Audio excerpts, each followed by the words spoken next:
I would not paint sorrow. Sorrow is empty. Sorrow is wanting to paint, but the inability to hold a paintbrush. Sorrow is wanting to scream or to curse at the heavens. The only sound to come out is a whisper, why me? It's just a great way for us to get together and write about what interests us. Not only can I write about my stories, I can help somebody else write about theirs. Writers in the Schools is a program that comes into a school and adds a support for that writing process, and it gives students a vision, and the teachers who are working with those students a vision for how we can extend writing beyond the school setting. What do professional writers do? And that's something we're trying to communicate to students all the time. What do we do with our writing? Why do we write? And that's an important question to be grappling with. And so Writers in the School comes, it's a program that comes into the school and allows the students to develop their skills in a non-pressure environment where it's fully expressive. You know, I watch kids just stand up and they're so excited to read their writing and what they've done. Here's what I'm doing, and here's my story, and they can't wait to put their voice out there. We're reaching over 300 kids. My grad students are doing various residencies in Denver and Boulder. And I just see the kinds of changes in how children can relate to language, and also how they can relate to what adults consider difficult poetry.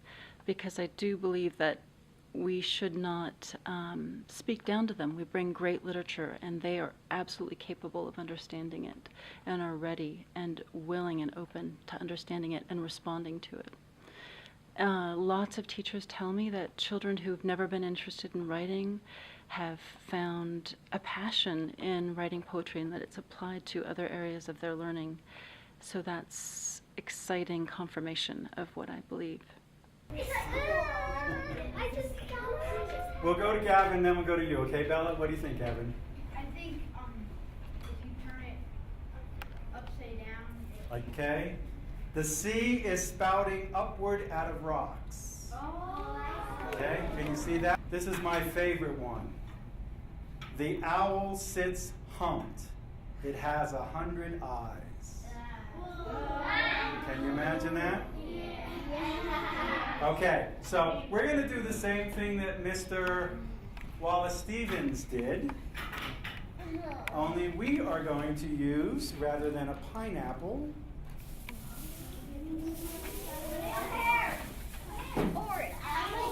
these. Okay? Those stories are especially exciting because somebody becomes a poet because they had access to a poet.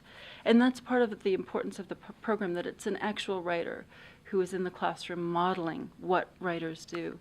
But I think it's important to remember that a lot of the children will not become writers, but they learn other things, and they gain access to imaginative thinking in language that helps them in all kinds of ways in the rest of their lives. And it's easy in our current cultural climate to forget about the importance of the imagination, but we wouldn't be sitting on chairs if no one had ever imagined them. So the very basic material we live with every day has been shaped by the imagination, and allowing kids to feel free and to feel like they have authority and authorship to create the world around them through language is pretty potent. Okay, Maya, go ahead. Exercise your imagination. Right. This is all about exercising our imagination. The idea of writers in the schools was first brought to me by a parent, actually. And she is someone who is a huge advocate for enrichment programs at our school. And so I, of course, was very excited. But I also know that for any program at a school to work, the teachers have to be invested. I would highly recommend writers in the schools for other principals who are thinking about bringing it into their school again, because I think that it gives not only our students a fresh perspective by actually having those authentic writers, but also our teachers. It almost becomes like a mini professional development in writing for my staff. And so, what better place to do that than our own home turf? So I would highly recommend it for sure. So what I see Mr. Seth do when he works with the students is give them a sense of what that building process is like in writing. So we're going to start here. We're going to start with this group concept. Here's our idea. Now you add an idea. Now you add an idea. And he just pulls from the whole audience of children. In this case, I'm watching the 7th and 8th graders. And he brings in their thinking and their inspiration and what they see and what they do in their lives. And they build this piece of writing together.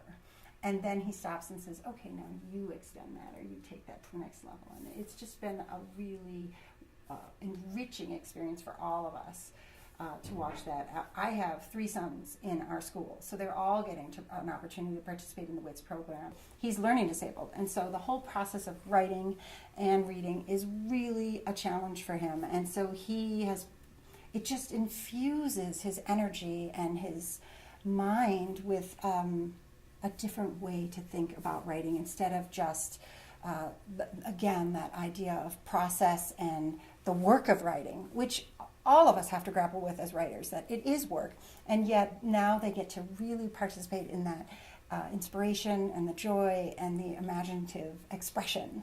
We happen to expand on the Writers in the School process in the sense that we bring in visual arts as well as our literary skills, and we combine the two together in an anthology that's produced at the end of the class. The anthology represents the writing projects that our students have completed during the semester, as well as art projects that a number of our art classes have completed during the semester as well. And we combine those into a color anthology that really documents the writer in the school process for that semester. Well, Writers in the Schools is a really good program because not only am I getting published because of it, but I get to actually see what being a writer is actually like. And I've wanted to be a writer since I was, a little small child.